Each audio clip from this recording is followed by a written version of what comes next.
Well, joining me now is Michael Fabricant, the Conservative MP for Lichfield. Michael, thank you for joining me this afternoon.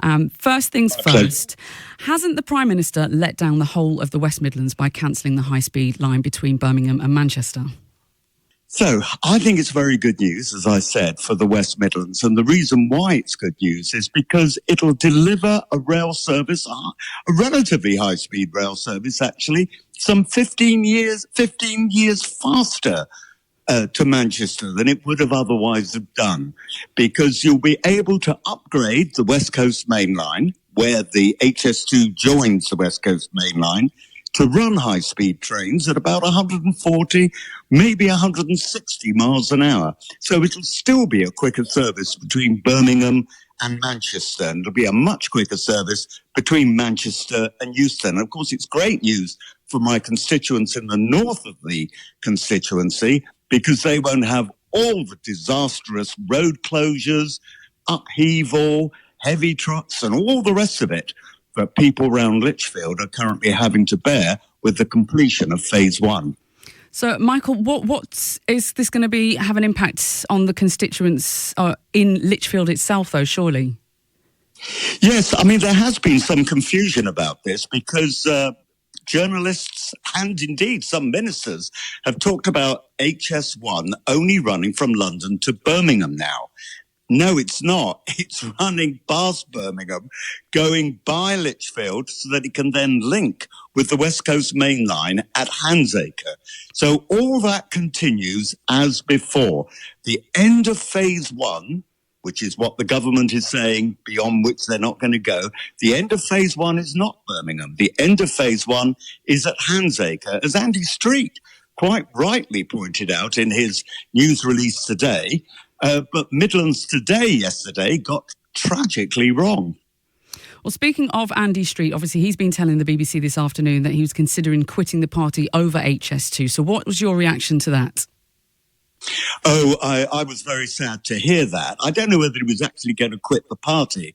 But, you know, Andy and I, we're great friends. We've known each other for 33 years. And we disagree on certain things. He and I don't agree on every aspect of Brexit. And he and I certainly don't agree on HS2. And, you know, one of the things I've found about friendships, best not to discuss the things you disagree on. And that's obviously Andy Street's feedback on this. Of course, the Labour leader of Birmingham City Council, John Cotton, has said that this is yet another kick in the teeth for Birmingham, that it's short-sighted as a decision and it's going to hold back our city and region for decades. So how would you respond to that? Well, apart from saying he would say that, wouldn't he? He's actually wrong. Because, as I say, the way it's going to connect now, it'll go up to an upgraded West Coast Main Line. It will deliver connections with Manchester 14 or 15 years sooner than the 2044, I'll repeat that date, 2044, which is when HS2 was going to be completed. So I would simply say to him, oh, come on, get real. And I'd also say, you know, HS2 is very much a 19th century solution to a 21st century problem. People live and work very differently now, not only from the 19th century, but also from how it was before COVID. So many people now work from home. So what would you say then for the next generation? Because we've been talking earlier as well about young apprentices from across the West Midlands who were hoping to work on HS2. Surely this is going to be something that's going to damage their future. Well, so much more money is now going to be ploughed into the Midlands hub and also in projects in the north of England, which are really, really going to create a lot of work. You know, this was never meant to be a job creation scheme. This was meant to be a communication scheme. And as I say, the new programme will actually deliver connections to Manchester, fast connections to Manchester, a lot quicker than HS2.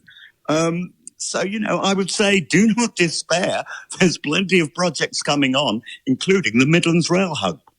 Michael, very much appreciate your time this afternoon. Thank you for joining us with regards to your viewpoint on obviously the decision that's been made today. My pleasure. You take care. Thank you. Michael Fabricant there, the Conservative MP for Lichfield. And again, thanks for him joining us this afternoon.